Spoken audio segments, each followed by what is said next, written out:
The fact that they delivered both the incredible comfort and the reaction times in this one update is like mind-blowing. Yeah, absolutely.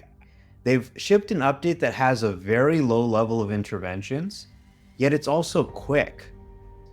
The new hurry mode is amazing. It doesn't waste any time. And I think even they're surprised by some of the things they're seeing, some of these emergent behaviors. But it's like it can read your mind.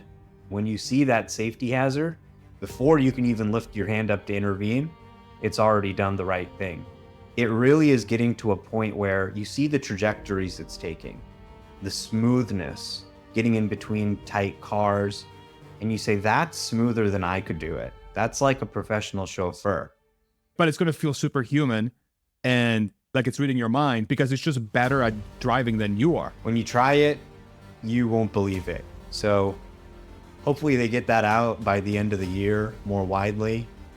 And I'm super excited, especially for Europe and China, to be able to try it for the first time.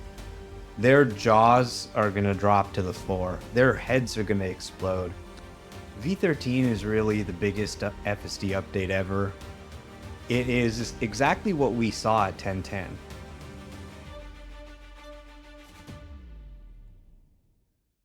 Hans and I have been on a rampage talking with people that have V13. We spoke with JD, AI driver. We spoke with, I almost call him Chuck Norris. Chuck Cook. He is kind of the Chuck Norris of the Tesla community. He really is. And he can fly a plane. I mean, that's so freaking badass. We spoke with Chris and Steffi from Dirty Tesla. We just spoke with Amit, who covers sort of the financial side more at a macro level, but he just had an experience with self-driving recently that kind of blew his mind. And we're going to speak to the king now, Mr. Omar from Whole Mars blog. And anytime I try to bring up your name in the past, it's like a tongue twister for me. And I got it right this first time, so I feel very proud of myself. But the reason why we're talking to everyone with V13 is because it seems like there's been a paradigm shift. Seems like something has changed. For people that follow the story closely, I think all of us have understood very deeply. When I say us, I mean people that are just complete total nerds about the Tesla story, and they can't help but breathe and sort of live everything that's going on with the story and understanding the long-term potential, so on and so forth. We felt like there is an end game that will happen as long as Tesla can execute against its AI goals. From a compute perspective, from a neural net perspective, from an inference perspective, from a fleet perspective, from an execution perspective, talent perspective, so on and so forth. There are things that they had to do, but as long as they did it, it was inevitable that they would have a self-driving vehicle. And it seems like V13 is starting the transition of, and I'd love to hear your thoughts on this to start. It's starting to transition out of the sort of niche community that thinks about this deeply to sort of like the early mainstream that is starting to be like, oh shit, okay. So they actually might figure this out, right? So like, and the signal that I look for are people that traditionally don't pay attention to this that are now paying attention to it, right? People like Amit, people like Kyle from Out of Spec, right? He's somebody that I really respect because he is extremely neutral about electric vehicle products, right? Even he came out and said, yo, FSD is crazy. And there's more and more people that are starting to be like, yo, and they're not even on V13, right? They're on 12.5.6. And V13, from the videos I've seen from the people I've talked to, it's just another level. It takes the everything Tesla did well with FSD, it takes it up to a whole different level, and then it fixes a bunch of other shit that they weren't doing well, and now it's just as good as a human, oftentimes even better. Help me understand how you're thinking about it, given that you've been driving V13 for a week now, it seems, for a while. Where's your head at? Do you agree with my sentiment? And we'll start from there. Yeah, so V13 is really the biggest FSD update ever. It is exactly what we saw at 1010. So a lot of people think, okay, at 1010, they had some special version of the software. It was maybe pre-mapping the studio lot. That's not the case. They actually just had FSD 13 running on those cars. And they were running all night. There were people walking. There were other cars. And there wasn't one safety incident at all. So that was the first demo of FSD 13, and now Tesla's actually ready to ship it to our cars.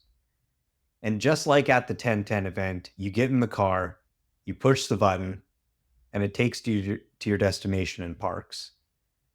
So I do agree that this is going from really a pro user product or a nerd type of product, a super early adopter product, to something that is indispensable for anyone who drives and is really becoming a mainstream product.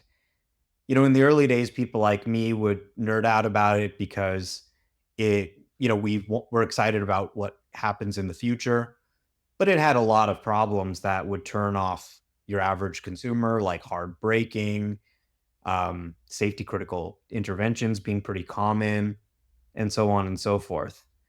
With this now, it is the smoothest self-driving system I've ever tried. I've tried Waymo, I've tried Cruise, I've tried every system on the market.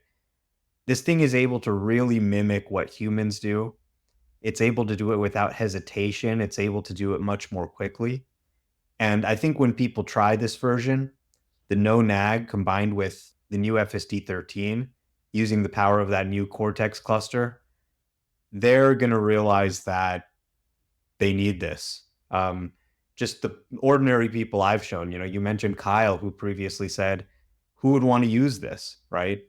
And other people who did not see it with previous versions coming around. And I'm seeing it in my own drives where people are saying, wow, this is incredibly smooth.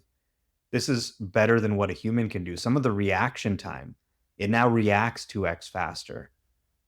When someone just walks out all of a sudden, or somebody starts driving and you see it just react in a split second like that, that's when it really starts clicking that this is going to be a major step forward above human capabilities. So there's like literal superhuman reaction to what happens on the road, which is like one of the, I feel like still to this day, underrated aspects of self-driving technology, which is safety. When half of the road, it feels like, at least here in my part of Texas, in like sort of Austin Metro, feels like half the road is either drunk or on their phone.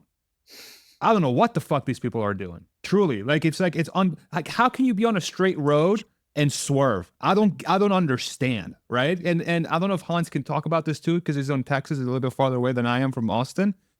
But it's like I almost feel like having straight roads is a detriment to this area because people get so bored they forget they're driving, right? So that's me going on just an inevitable tangent anytime I think about driving here. Sorry, Texans, y'all are literally the worst drivers I've ever seen. Anyway, so the safety aspect of it is super underrated, and it makes sense why a self-driving system would be so safe. It's because it has more eyes than we do. It has 8 cameras. It has a brain that is purpose-built to drive, using artificial intelligence that can process information and make decisions potentially 10, 20, 50, 100, 1,000 times faster than a human could, given enough inference compute and enough training, right? And the mitigating sort of the wall that we've had to navigate through, and we spoke about this with Chris specifically, if I can remember correctly, Dirty Tesla and Steffi, is the comfort has to give the confidence to the driver that it is safe, right? It's not just like, look at our website and look at how good our safety data is. It's you get in the car, you see how it acts, and then you're like, oh yeah, it's got it. And I think that's been such a huge hurdle for Tesla for the longest time, because how many times did they show the data? Even autopilot is significantly safer than a human, but the human has to pay attention. It has to trust the system, right? But now I feel like we're at the point where the system is just so good. It's just so good at driving like a human would. It drives like the top 1% or better human all the time, from both a safety perspective, but also from a comfort perspective, right? And that's the hurdle that I feel like you can only pass if you use artificial intelligence. I don't think you can pass that with heuristics plus LiDAR, radar, HD maps. I think you need a proxy for a human brain, because a human a human is used to human driving. A human is not going to trust robotic driving, because robotic driving, by robotic, when I say just using heuristics, human code, for those that are not familiar what heuristics means, you're not going to do that, right? So I don't know. Well, and the other comment that you made, Omar, about the reaction time, I think that the comfort is one half of giving you the confidence, but then those reaction times too, like, oh, it actually saw that safety thing coming before I did and started preparing before I needed it to. So like that is like there's two different things that you need for that confidence, and it's the comfort and it's the reaction time. And the fact that they delivered both, the incredible comfort and the reaction times in this one update, is like mind blowing. Yeah, absolutely. I think that's really what's surprising. They've shipped an update that has a very low level of interventions, yet it's also quick. You know, a lot of times if you're late somewhere, you got to turn FSD off and drive yourself because you're like, look, I don't have time to waste with this, which just makes it a much less useful product. Now, with the new hurry mode on city streets, you can set it to hurry, average, or chill on city streets. The new hurry mode is amazing. It doesn't waste any time. And, you know, I think Farzad made a really good point too, which is really it has to feel like a human. And that's the comment my passengers have been making. They've been saying, you know what? I didn't even think about it. I didn't even realize, or, you know, I forgot that it was self-driving. Gally said to me when we were testing it, oh, I forgot we're on FSD and it's making this huge lane change across a packed freeway. It was so natural. I didn't even think about it, which is a big contrast to previous updates. I mean, the last time I gave him a ride a year ago, he was scared out of his mind. And now it's just completely changed in comfort. So that end-to-end framework, that decision by Tesla to say, you know, after fiddling for years with all the settings and, okay, if there's a stop sign, do this, and writing all this code, they just said, you know what? This is never going to work. Forget it. They threw it all out and they said, we're just going to show it videos of people driving and just have it learn to do what they do. And I think even they're surprised by some of the things they're seeing, some of these emergent behaviors. But it's like it can read your mind. It just does exactly what you think, oh, I want to go around this car, or, oh, I should do this. And then you just see it do that just on its own. Before you can even lift your hand and do something, it's already reacted. When you see that safety hazard, before you can even lift your hand up to intervene, it's already done the right thing. You know, when I was driving down a road downhill and a cyclist came just out of nowhere without looking, just right in front of my car. And the car just instantly slowed down. And not only did it slow down, but it slowed down very smoothly. There was no harshness to it. It was just completely smooth and completely safe. There was another incident where, you know, there was a UPS truck and it was trying to pull around the UPS truck. And there was a Waymo vehicle coming and it saw the Waymo vehicle in the gap between the parked car and the UPS truck. It remembered that Waymo vehicle was coming, waited for it to pass, and then gently peeked around. There were instances where someone just jumped out from a row of parked cars to get, you know, to open their car door. And just before I could even process what happened, it had reacted. So that twice as they said they improved by 2x the performance on photon to control latency. So that really means from the light going into the camera to the car acting on what it sees, they've cut that time in half. And you can really see that across the update. As you're describing that, like, what goes through my mind is how many people are going to download v13 for the first time and experience self-driving for the first time in their car, and they're going to have a car that can just read their mind, quote unquote. But in reality, what they're doing, what the car's doing, is that it's executing on human behavior faster than the human. That's all it's doing, right? But it's going to feel superhuman and like it's reading your mind because it's just better at driving than you are. It's faster at driving, or faster relative to, like, you know, making an input versus you seeing something, your brain being like, do this, and then your legs and your arms do the thing that you're supposed to be doing, right? That is so incredibly exciting.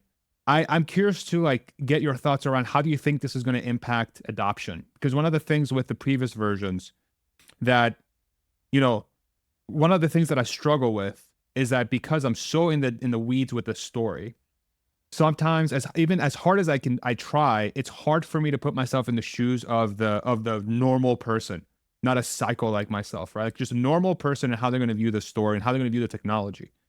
I I have a hard time understanding why every single person Tesla driver is not subscribed to FSD right now, like with today's version. But it is what it is, right? They're looking for things that are different than what I'm looking for, right? They're looking for something they just don't have to worry about, that they're going to have a low trust sort of thing going into it because maybe they trust themselves more than a machine. How do you think V13 is going to impact the adoption of this technology? Look, I think adoption is going to skyrocket. As I was sitting in traffic for, an hour and 40 minutes in LA, and the thing just handled the complete drive from parking spot to parking spot, I was just thinking to myself, how are people in Southern California going to live without this? I just don't know. I think you'd go insane. So I think not only are you going to see increased uptake among existing Tesla users, I think a lot of people are going to buy Teslas just to get this because it's that good. And I mean, it's a life-changing product, seriously. And it really is getting to that state where it's just worry-free. You're not thinking about much, you're not worrying about much. It's just kind of push the button and sit there, and almost every time it can make it without any intervention. Safety critical interventions are getting extremely rare, and we haven't seen anything yet. They haven't even shipped the 3x larger model scaling. It really is getting to a point where you see the trajectories it's taking, the smoothness of the trajectory, even, as the road curves, getting in between tight cars. And you say, that's smoother than I could do it. That's like a professional chauffeur. And it's so funny, that I had the Cybertruck, obviously, and it was a few months before it got FSD. And I'm driving this thing. I'm, going outside the lane lines. I'm driving on the little dividers on the highway. You're hearing that sound, and you just realize what a bad driver you are compared to this thing that's just keeping you perfectly in the lane all the time. And I'm going to have a video where I take a 16-year-old who just got their driver's license, and I'm going to have him do the same drive as FSD 13. That's nice. And I think it'll be an interesting video to highlight where this technology really is. I mean, the software obviously lacks common sense that humans have, but it's always focused. It's always looking in every direction, and it's become like a professional chauffeur. So I really think that, driving 12 now, it feels primitive by comparison, right? And that was a big leap. But driving it on my Cybertruck yesterday, it was braking kind of harshly. It was starting to move a little more harshly. And, like I said, still way better than anything we've used in the past, but 13 just makes it look obsolete. So I think it really is going to have a big impact on adoption. I think just that button there, right? That button on the screen that says press to start FSD. They're going to send out those free trials, and people are going to get their 1 month of FSD. They're going to roll it out to new countries. They want to roll it out to China, Europe next year. And people are going to get that trial and see that button, and they'll say, maybe I should try pushing that button. And when they push the button, what they'll see will blow their mind, right? 99.7% of the United States has no self-driving cars. Unless you live in Phoenix, Los Angeles, or San Francisco, you have no self-driving cars yet. So 99.7% of the country by landmass, they have never experienced it. And they're going to push that button for the free trial and experiencing the car, driving them from point A to point B, the smoothest self-driving system anyone has in the world. And, it only costs $3 a day. So I think a lot of people will be interested in it, especially with 13. Hans, you want to jump in? I was just thinking about the conversation we had with Chris about, ways to incentivize people to actually, do that. And maybe even one additional thing that we didn't talk about with him that I thought about listening to you, Omar, was the ability to just put that button like right big on the screen when they're about to leave and just give them their first drive for free, that they don't even have to sign up for. Like, there's zero friction. You literally just hit the button and you get that first drive for free. There's no cost or anything. And then if they like that drive, then they can go sign up and get their free trial. And then if they like the free trial, then they can actually subscribe. Yeah, totally. I mean, this is the beautiful thing for Tesla is it actually costs nothing to enable FSD on any of these cars. All of the costs are fixed costs. You have to go buy all these GPUs, you got to hire the smart people, you got to hire the QA testers, all that stuff, it's all fixed. But then activating on each additional car costs nothing. So if you want to have a free plan where people can, let's say, do one free drive a day or one free drive a week or whatever, you can do that. But ultimately, we talk in the community a lot as investors. We're like, how do we get these numbers up? If we could show that uptake of FSD is growing, then I think that would absolutely be material to Wall Street. But ultimately, you can't do it with games. You can't do it with tricks or promotions. The thing just has to be so good that people realize, you know what, driving without this is like driving without a seatbelt. And that is what they're going to start to realize when they see this. It's like, hey, when I'm eating a burger or drinking a drink or I have to sneeze or something, or I'm just distracted for whatever reason, this thing is going to keep me safe. It's going to keep me in the lines. It's going to, just drive safer than I do. And that I think is kind of indispensable. You've already seen NHTSA move to mandate AEB. I think really what you're going to see in the future is that Sorry, Omar. AEV for those that are not familiar. automatic emergency braking. Yeah. And I think in the future, they're going to actually move to mandate cutting edge AI technologies like FSD as well. You probably shouldn't be allowed to buy a new car that doesn't have this technology once it's fully mature. Yeah. So which brings up this like fascinating discussion around what does everyone else do? Right? I think so like this is why this story is so stupid, because it's like it's so like if you don't spend all the time researching this, you sound like a crazy person. There's a reason why the Tesla community has a reputation for being a bunch of crazy cultists, right? It's because people view it from like the outside in. They're like, wow, look at these idiots. They're literally just like looking at a pie in the sky and they're like, oh, yes, please give it to me. But it's like, bro, just take 40 hours. And that's a lot of time for most people. Take 40 hours to just look at the story from beginning to end, go into it with an open mind, go into it without an ego, and just look at it for what it is. And to me, it's like if somebody does that, the path is clear, right? So here's what's implied. If Tesla, at this point, I'm just going to say when Tesla releases unsupervised self-driving on their existing fleet plus every new car moving forward, why would anyone buy anything else?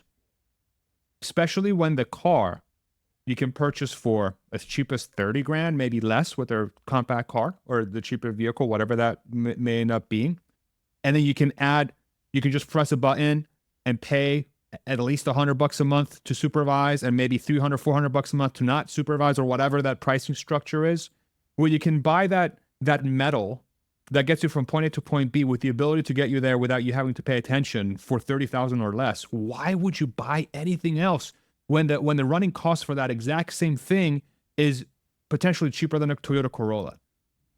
What happens then, right? And so my head goes to, unless an automaker is able to, I don't know, figure out a way to put self-driving in their vehicles that's at the same performance and at the same cost sort of level as Tesla, they're cooked. They're completely and utterly cooked. Short of licensing the product from Tesla and making a car in the next 2 to 3 years, which it already feels like that's too late, because these guys need, on average, 4 to 5 years of sourcing and on-ramping and development and getting their teams on board and getting approvals and getting investors comfortable with it, et cetera, et cetera. I don't know. How do you read that? I mean, the three of us are probably going to agree with the statement, but I'd love to hear your thoughts. Yeah, there really is a tsunami coming, and I think people have brushed it off. They said, oh, it's, taking a long time. But you're seeing millions of driverless rides happen in the United States today. And that number's only going up. It's not going down. And I think it's actually going to skyrocket, not just keep going up linearly. So I would take what you said, Farzad, even further and say, why would you buy anything else today? I mean, this thing can be leased for $299, and it's, first of all, it's like a dream car. It's fast, it's fun, it's high tech, it's safe. But then you've got this FSD technology where you can literally give it an address, push a button, and have it take you to your destination. For $299 a month, you can get a car that can run this. It's just crazy. And I think for you're mentioning some of these critics who say, "Oh, this is kind of a pie in the sky thing." I mean, for a lot of people like me, this thing has been driving us around for 4 years now, um, since 2020. And at the beginning, it needed a lot of help. Now it's able to do entire drives on its own. It's getting to the point where it's like an unsupervised experience. Obviously, you need to supervise it. They have the cabin camera. They make sure you're paying attention. But when you get in the car, you push a button. So I'll give you an example. Last night I was at my parents' house. I parked in the garage of their house. When I left, I got my stuff, put it in the car, got in the car, and I said home, go, and the car pulled out of the garage, and it's not really that easy of a garage to pull out of. You have the garage here, and then the driveway's here. So you have to pull out, then turn this way. So it pulls out, it turns, it gets onto the street, pulls out, waits for the gate to open in their gated community, pulls out, takes city streets, takes highways, gets off the highway, goes all the way to my house, and then gets into my driveway and parks. And I got out of the car and I went inside, and that was it.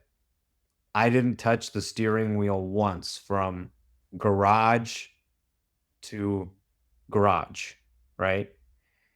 And that it's if I had been in the back seat, which did not do this, it's not ready for that yet.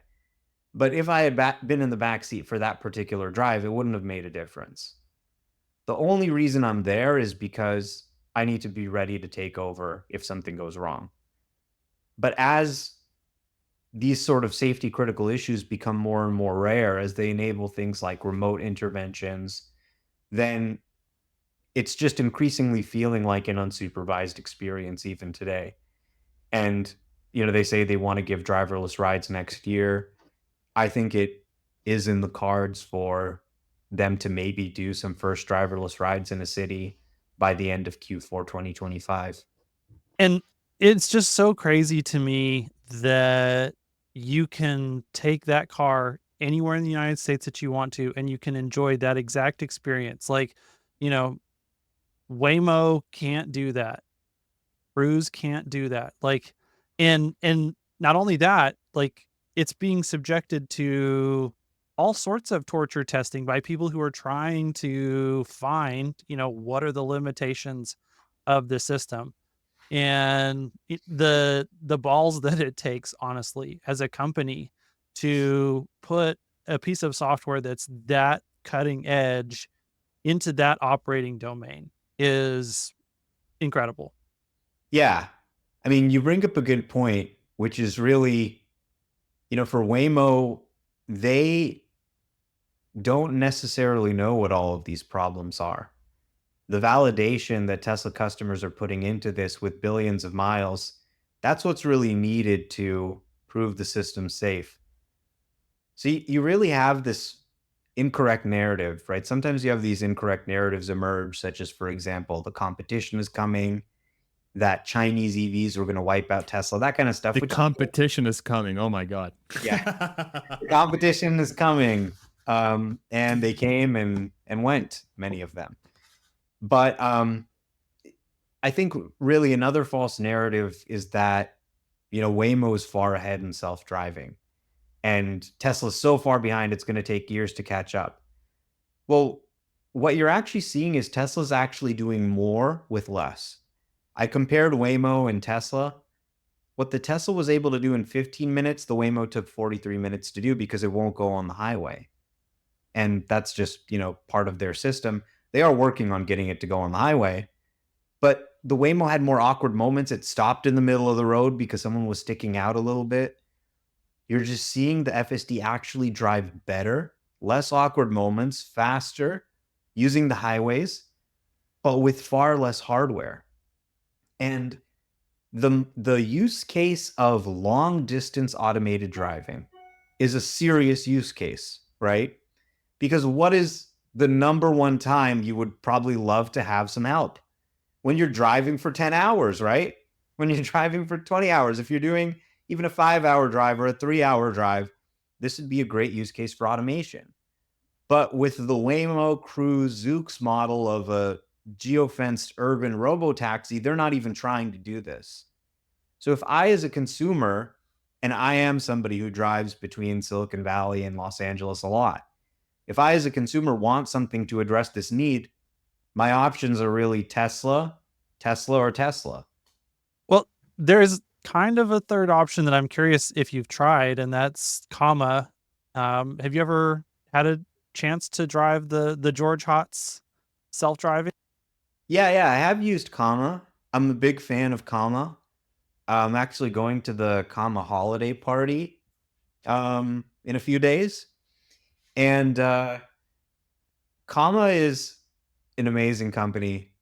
If you actually know the story about the founding of FSD, so Mobileye was the company that made Tesla Autopilot 10 years ago. And they broke up with each other. There was a crash. They were pointing fingers at each other. And Tesla said, okay, we need to make our own autopilot. So Elon Musk calls up George Hotz. And he says, George, I've got a deal for you. I need you to make an ADAS replacement using Pure Vision to Mobileye. I'll give you $12 million, but I'll give you 1 million less for every month it takes, right? So if it takes you 6 months, you get 6 million. If it takes you 8 months, you get 4 million.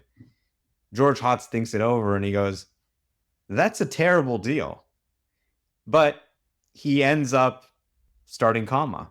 And the goal of Comma is to make a $1,000 dash mounted device you can just put into any car, any ordinary Toyota, and you can get end-to-end self-driving. And it's very good. If you have like a Toyota or Hyundai or whatever, and getting a Tesla isn't in the cards for you, I would recommend it, right? It requires some installation.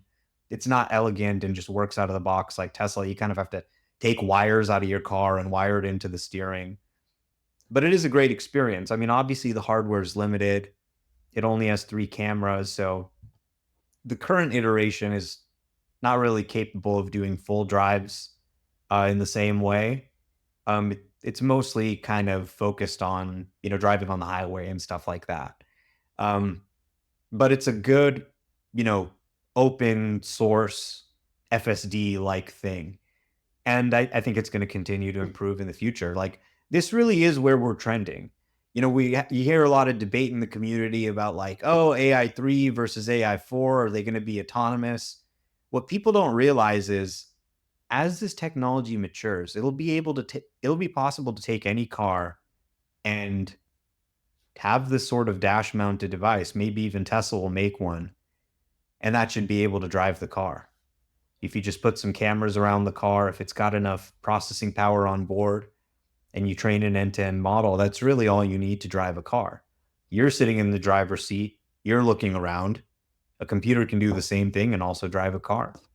And I wonder if that's what the other automakers are waiting for. I don't know if they have that level of foresight, honestly, when it comes to this, because in the past I've seen them behave in a very not self-aware Retarded.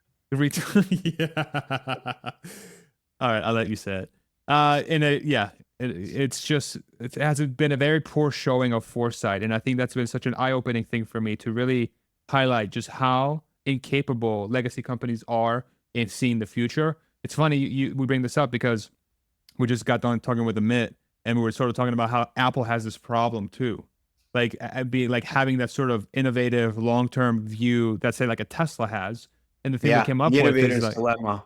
Exactly. And then like the conclusion we came to is like, if I'm Tim Cook, why aren't I giving Elon 1% of the company or something? Just dilute it, give him the shares, and be like, just go to work for me.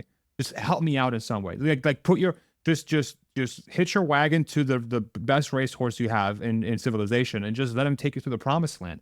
And they don't do that. And they have all the money and power in the world, and they choose not to do that, right? I mean, Elon also has bandwidth issues, let's say. But there are some, you know, XAI, the conversation came up from, like, XAI's compute. Just put, like, why isn't Apple leveraging XAI instead of ChatGPT or their own homegrown thing? Like, Apple Intelligence is dog shit.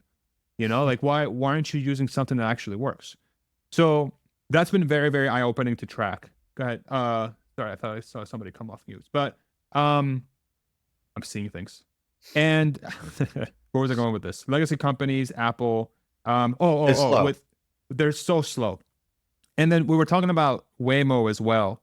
The things we've been talking about for the longest time is Waymo's inability to scale, truly scale, it seems like such an obvious flaw because of the approach that they're taking. And so the question becomes, how quickly can they pivot away from LiDAR, sonar, whatever they're using, right? HD maps and heuristics to a full end-to-end model with inference compute on the car and then training compute somewhere else, right? Because that's really the only way that you can be competitive long term. It seems impossible to be competitive with Tesla or anyone who comes up with this type of self-driving technology unless you go the 8-camera, 4-camera route, however many cameras you need, plus inference, plus training, plus data, right?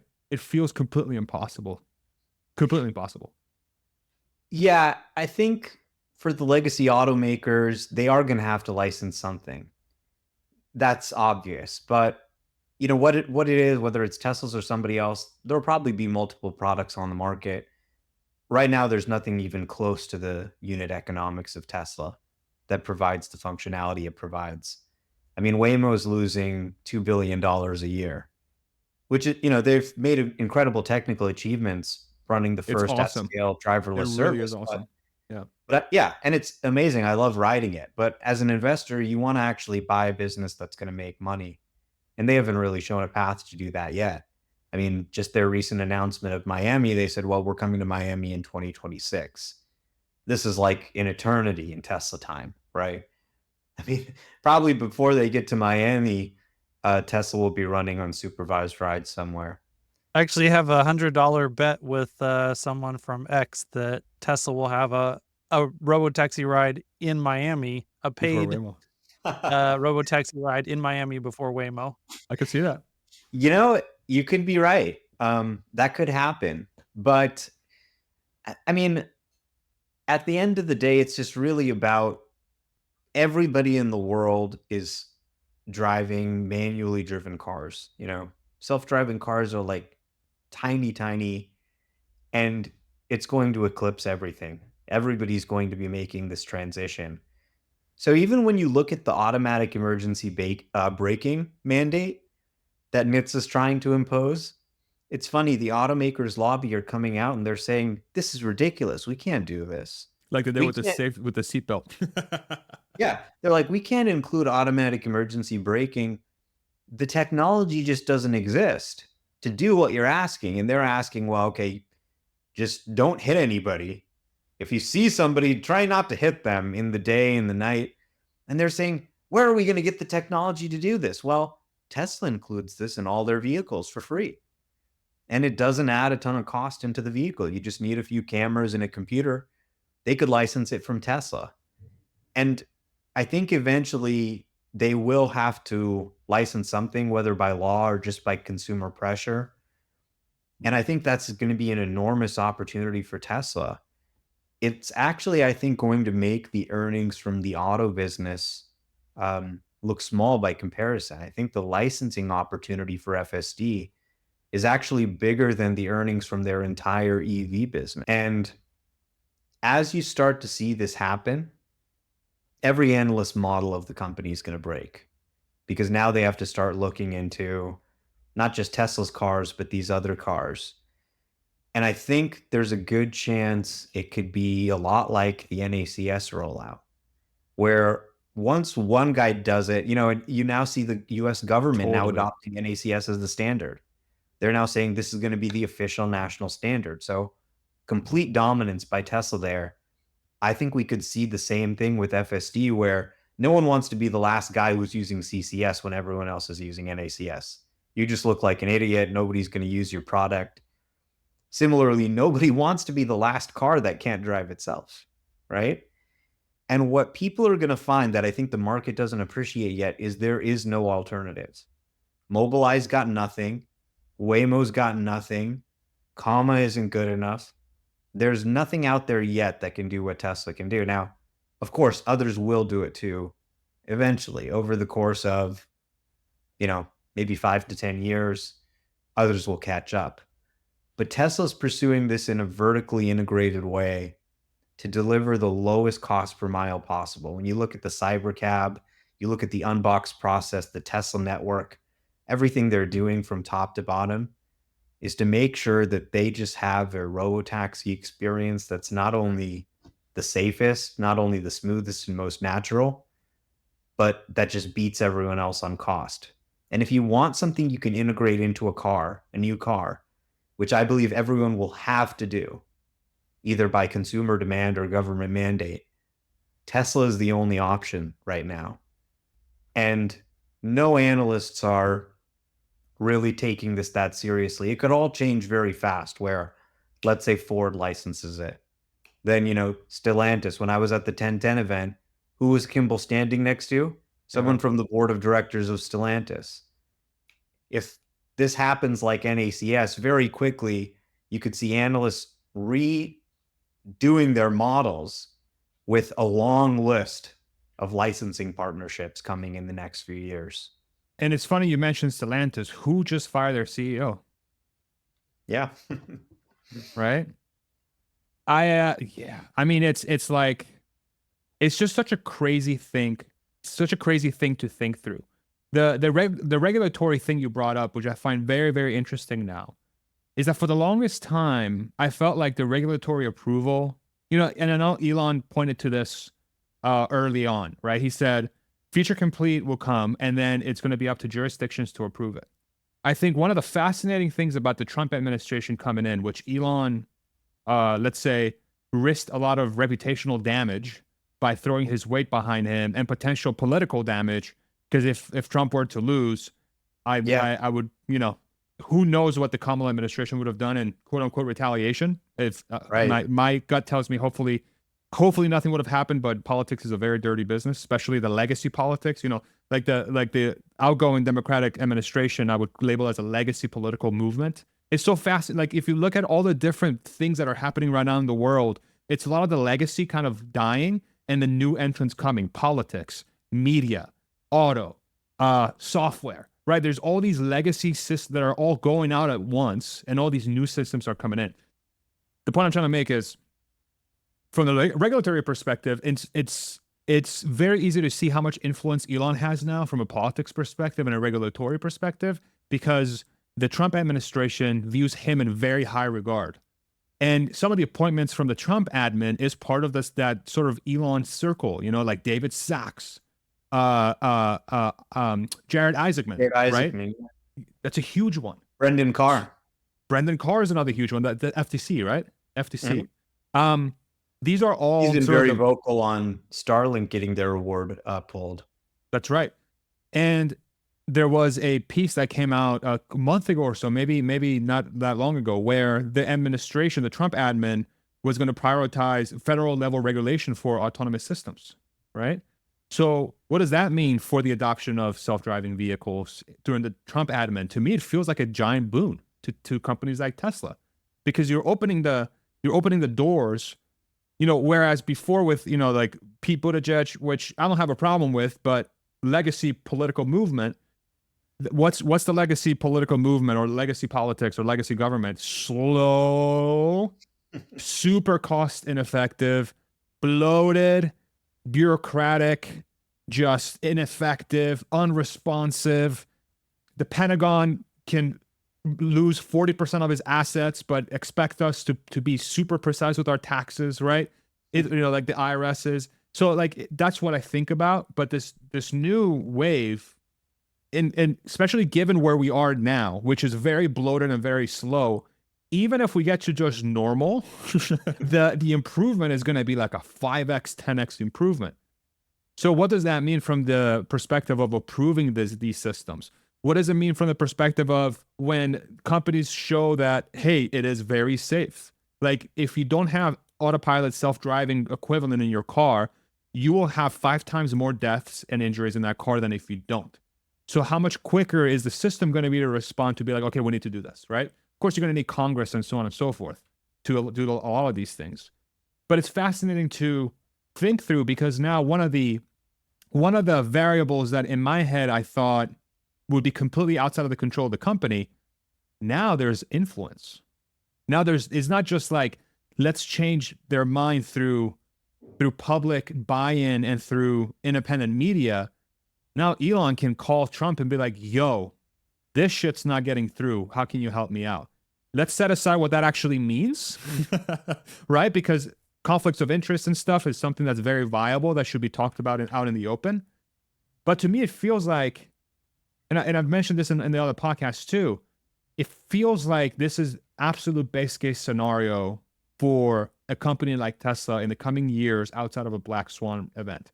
And I wonder how much of the recent market movements, this is sort of what Amit alluded to when we spoke to him yesterday, how much of this is, like, how much has the market realized this dynamic, right? Which inevitably helps Tesla become a significantly more successful company than it is today. What do you think about that?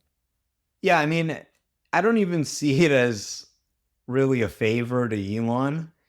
I ask myself, why has the Biden administration from 2020 to 2024, a period where we've seen driverless rides expand to multiple cities and millions of driverless rides a year, why do they not have a federal framework for self-driving? This is in our So national true. interest. It's key to NHTSA's safety objectives. We should be doing everything we can. Regulatory should not be the holdup. It should only be technology. So I just asked myself, why did the Biden administration not pass anything? I mean, they had a couple bills that floated around in Congress, but you know how Congress is. They didn't get anything done. Now with a Republican majority in the House, in the Senate, and a Republican president in the White House, this is something they're now considering, and I think they're going to be able to get it through. With the current regulatory regime, when Tesla announced unsupervised, they said starting with California and Texas, and we're going to get to the other states later, right? Right now, autonomous regulation is entirely on a state-by-state basis. So to get your self-driving cars working in all 50 states, you need to deal with 50 different regulators. Well, what if you're driving to Las Vegas and you cross from California to Nevada? Does your car just stop driving when it crosses state lines if it doesn't have the right permit? I don't know. It's a big pain in the ass, right? And imagine being a Tesla customer, but you live in Vermont or, Rhode Island, right? God And forbid Delaware. yeah, Delaware is definitely getting the attention last. But yeah, if you live in some random state like that, and then, you're just kind of screwed. You kind of just have to wait. And that's not really fair. If we can actually get a national framework passed where you have a national regulator, whether it's NHTSA or another body, certifying self-driving cars as roadworthy and managing issues related to crashes and monitoring them, pulling them off the road, or introducing human supervisors when necessary, when a problem is detected, have that at the national level. It makes sense. It's interstate commerce. These cars are driving between state lines. The federal government, right? We don't have California and New York each have different standards for cars. We have one national FMVSS, Federal Motor Vehicle Safety Standards. And autonomy should be handled the same way. So if they can get this done, it really paves the way for Tesla to launch a robotaxi service nationwide, perhaps years faster than they would have otherwise. And for years, we heard the complaints of so many Tesla fans, who were left-leaning, who maybe started loving the company because they believed in fighting global warming or climate change or whatever. And they threw a fit when Elon started talking about politics, when he bought Twitter, when he started supporting Trump. They almost had a brain hemorrhage. And they said, he's destroying the company. He's destroying the brand. It's over. They're never going to recover from this. And I just told people, look, just trust this guy. Every time I've ever doubted this guy, I've been wrong. When he said, hey, we're taking the radar out of these autopilot, I said, really? The radar? The thing that stops me from hitting the other car in front of me when I'm going 80 miles an hour? You want to pull that out and go with cameras? I'm a software engineer. I understand that computer vision doesn't work that well. But he did it, and the self-driving I have now is miles ahead of anything I had when they were using radar. So I said, trust this guy. I think he's got a plan, and what ultimately matters is not if some liberal is a little bit pissed off, they'll get over it, They're still secretly driving Teslas. Even AOC's got her Tesla, I think that kind of says everything, you're like, I hate this guy, but, I love the car, you see some of those bumper stickers. And, most CEOs would be way too scared to do that. But Elon knew that, look, if some people get a little upset, that's, if they don't buy the car, okay. But we're going to get these regulatory changes made it. And really not just on this, but in so many fronts. I mean, in going to Mars, right?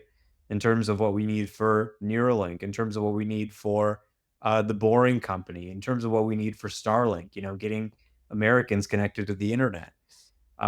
So many things. And he took a risk that might not have paid off, but he made sure that it did. And I think this, this rally really did sort of kick off after the election. I think people are looking at this and saying, okay, with a government that's supportive of what he's doing rather than hates what he's doing, things could materially improve over the next couple of years, particularly with autonomy regulation, which has been a big roadblock in terms of what they're doing. You hear people say all the time, okay, well, they could solve autonomy from a technical perspective, but I don't know about the regulators, right? The world of tech is one thing. The world of politics is a different thing entirely. But over the next 4 years, or at least the next 2 years, when we have this Republican majority, I think we have a really golden opportunity to get this done. And that's really exciting. 100%. I think the marriage of like artificial intelligence and politics is inevitable, completely inevitable. And that was one of the things that we've sort of identified on this channel is like, I was to think about long-term direction is like, that is such an obvious trend as artificial intelligence systems, self-driving, ChatGPT, Sora was just released today, image generation, video generation, content generation, whatever. Yeah. Go down the list, stuff. Right? Labor. It's just all of these things are going to hit people's lives in so fast and so brutally, right? Brutally positives and sometimes might be brutally negative, right? So without a doubt, what this means is that it's gonna hit people's politics. It's just gonna hit their politics, right? So this marriage is coming regardless if people like it or not. You were talking about AOC and her Tesla. How sick would it be if Tesla gives her v13 right now? Tesla, if you're watching this, beam v13 to AOC, and AOC, if you're watching this, come on the channel. Let's talk about it. Maybe we'll talk about other stuff too.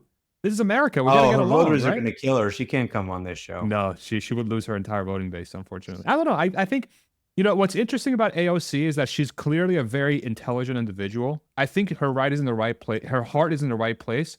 But I do think her approach is either tainted by incorrect assumptions. Here's what I think is happening, just to take this conversation in a slightly different direction for a minute. Just because I was thinking about this over the weekend.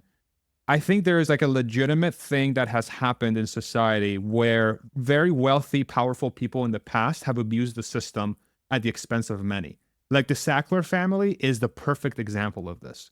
These are extremely wealthy people that use the pharma industry to get insanely rich and literally kill people. So I understand the stigma. The problem is that this is not really the truth for every person that has power and money. I think a lot of times what happens is people project what they think they would do if they were billionaires if they didn't check themselves. And they assume every billionaire is going to do that. And that's why you have the world that we live in now from that part of the political spectrum, like the far left. I'm not saying AOC is this person, but I'm saying like part of that. And that's why Elon gets the label that he gets. It's because rich, powerful person automatically means bad. right? And then they become a villain automatically. I don't know if we live in that time. I'm not going to say it's impossible. I'm sure there is like the top 10%, maybe the top 1% of extremely wealthy, powerful people in the world, either public or private, I'm sure are fucking evil. I totally get it. Elon doesn't strike me as one of those guys. On the other side, he strikes me as one of the guys that's actually keeping civilization in mind through his actions. Just literally look at what he's done. I worked as one of his companies. Like that company changed my life entirely, financially, professionally, everything. I don't think that company exists without somebody that actually wants to do the right thing. Anyway, I digress. I don't want to turn this into a different kind of No, discussion. I think it's a good point. I think really the sort of anti-wealth sentiment in American politics really stemmed after the 2008 financial crisis, where it was perceived that wealthy Wall Street bankers So who true. were just making obscene amounts of money tanked the US economy and froze credit markets, just ripping people off, really. And that's where kind of this sort of Occupy Wall Street, tax the rich kind of sentiment started. And And they kind of did in some yeah, respects. Yeah. yeah. And I think there was a lot of validity to that. And I think Elon is somebody who, when he started becoming powerful, his opponents tried to kind of channel that onto him. Okay, you're the world's richest man, rich is bad.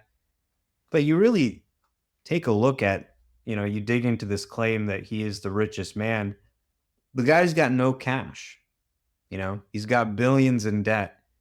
The only thing he's got that's valuable is stock in these companies he's created that he's made some of the largest and most innovative companies in the world. And what people miss is, he owns 20% of Tesla. So for every dollar he has in Tesla stock, he created $4 in wealth for other people. You hear this sentiment a lot. I saw, one of the Elon haters tweet today, "Oh, you can't get 300 billion in wealth without exploiting people." But this is kind of a incorrect perception of wealth, that you had to take it from people. The reality is he got rich creating companies that made a lot of people extremely wealthy. Us as investors, the employees, the suppliers, so many people, right? He's really created all this wealth. And, to really look at him as just some rich guy, you are sort of missing the fact that he has nothing except the companies that he's created, which have value only because he has worked insanely hard. So if you work hard and create a great company that has a positive impact on people's lives, changes the world, makes a lot of your co-investors rich, this is something that we want to vilify in this country. It Right. just doesn't make sense when you dig into it. 100% agree. Yeah. And the argument that I hear too is like, well, the people that work for him, I've heard this 1,000 times because I used to work for Tesla, is like he drives his employees to the ground. He's an evil boss, blah, blah, blah. The people work so hard. And I'm like, number one, no one's forcing anyone to work at Tesla. Last I checked, it's incredibly difficult to get hired at Tesla. So you got to go out of your way to get hired at Tesla. And then they're like, hey, here's our expectations before you even get hired. Here's expectation. I know they do this at SpaceX. I know they do this at every single company. Here's expectation. You're going to work like crazy. We're going to reward you like crazy. Are you sure? And then when you say yes, you get your ass kicked for 4 years plus or 2 days, depending on your tolerance level. And then you get rewarded if you do a good job. And if you don't do a good job, you leave. And when I hear that rhetoric, I'm like, it's like that's the only thing they can hang on to, is that he drives his people crazy. I'm like, no one's forcing anyone. Anyway, I'm gonna throw Yeah, I that away. mean, that's really what leadership is. Yeah. If you say it's just the people, it's just the people, well, then why don't we see companies that are coming up with new ways to build a rocket and land a rocket and make a car drive itself and make a robot walk around? Why are we not seeing this many companies if it's just the people? I mean, Right. all great companies, like you talk about Apple in sort of their glory days, and people say, man, Steve Jobs was an asshole, but he pushed us. He didn't accept good enough. He pushed us for excellence. And man, it was painful, but those were, the most rewarding days of my career, because we really made something special. We made something that changed the world. And that's really what a leader is. So, I mean, just, the foresight for autonomy. They were a electric car company. That's all everybody was thinking. They were saying, well, what's the market for these electric cars? And he built up this fleet and he said, well, we can use the data from all these cars to train a model that could drive the cars. And now that intelligence is actually worth more than the car business itself, in my mind. And then, a lot of people would pat themselves on the back right there. Oh, we decided to make the cars self-driving. That's already way more innovative than the rest of the industry. They said, hey, well, what if we put this intelligence in a human body? And you saw those videos of Optimus today, the new videos. It's walking down a hill, it's slipping and falling, and it's That's what getting I back. look like walking down a hill. Yeah. So, I mean, it's just incredible. And, you think about, okay, maybe it's a $5 trillion opportunity for unsupervised driving. This could be much bigger than just driving. This could automate anything, not just driving. That's me right there. This could take the company to, I think Elon threw out a number. He said, I think maybe $30 trillion. 20, I think, And was the number. I mean, we're talking here, we're kind of in between 1 and 2 trillion. I think when you really look at this AI technology, and I think as the auto business stabilizes, the market is looking more and more at the AI opportunity here rather than worrying about automotive gross margin. And the opportunity is just massive, and I think they're uniquely positioned to capitalize on it. Go for it, Hans. Yeah, I just think it's crazy that, when you stop to think about the fact that after AlexNet, Elon immediately started paying to put cameras in cars, even though they didn't have a way to recoup money from that investment yet. Like, it was just immediately obvious to him from first principles that, oh, like computers can use cameras to understand the world. We are going to need this data and we'll make it valuable. And yet now, after all of these years, after everything that has been shown and proven that is possible with AI, there still aren't any other car companies that are paying to put cameras in their cars. Like, it's kind of a twofold epiphany about leadership. Like, his vision at that point in time to know, wow, like, this is incredibly important. We need to do this, and we need to, like, it's going to cost us money, but we're going to make the investment. And then to look at how slow and dumb other car companies are that even today still won't put cameras in their cars. And there's a way to quantify this risk, right?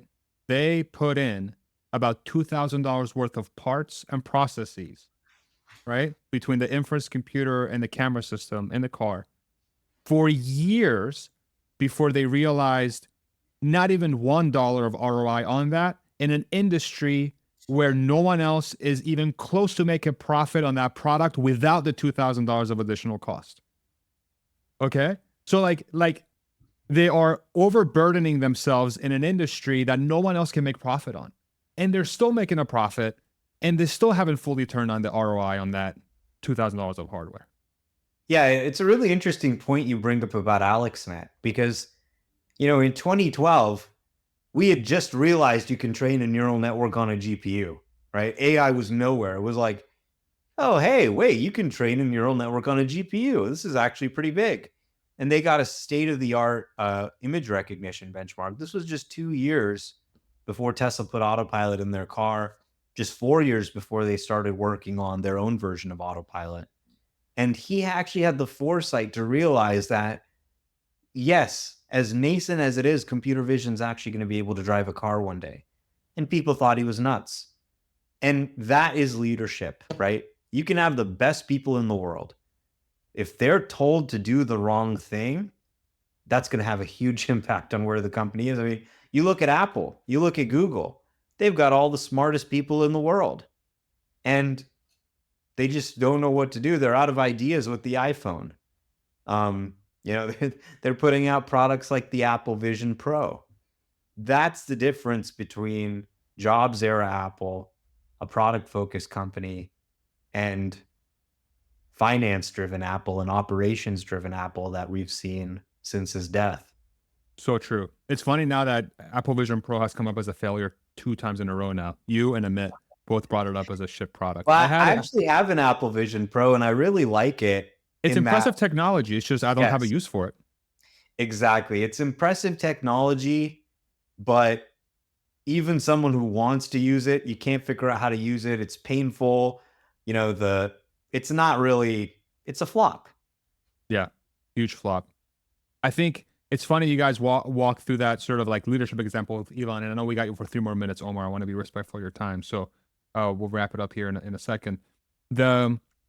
Like that's what it takes leadership to do something like AlexNet so early on, right? So, but here's what's crazy. Like if you go back to like the root of like how to even come up to that solution, right? Number one, you have to identify first. You have to find and identify that this is the thing you need. Then you have to have confidence in a decision that you made that says, "Holy shit, no one else is doing this. It seems far-fetched, and it seems extremely early, but it's obvious that's what we have to do, right?" And then you got to convince a bunch of people that this is the right thing to do. And then you have to fight through everyone telling you it's not the right thing to do. Right? That's crazy. But that's what separates, like, it's so true. That's what separates a true leader, a true entrepreneur versus everyone else, versus a doubter or just an operational person. You know, operational people have their value. As you can see with Apple, it's making a lot of people very wealthy at a very predictable rate. But if you're trying to 100x, 1000x, if you're trying to change the world, that's the only way you can do it. And if you want to be extremely efficient and ultimately successful, those are the qualities you have to embrace. Yeah, that's leadership. Yeah. Omar, thank you so much for making the time, dude. Any parting words, and let people know where people can find you. Well, you can find me on X, Holmar's blog. You can subscribe to me, Holmar's catalog on YouTube. I think my username is Holmar's. And yeah, I just can't wait for everyone to try FSD 13. You know, they're really doing it. We haven't even seen the full impact of this Cortex cluster in Texas. It's changing everything. When you try it, you won't believe it. So hopefully they get that out by the end of the year more widely. And I'm super excited, especially for Europe and China, to be able to try it for the first time. Their jaws are going to drop to the floor. Their heads are going to explode. It's going to melt their They brains. go from 5-year-old autopilot to FSD with no nag, FSD 13 with no nag. And that monetization opportunity, even for supervised FSD, unlocking as they go international.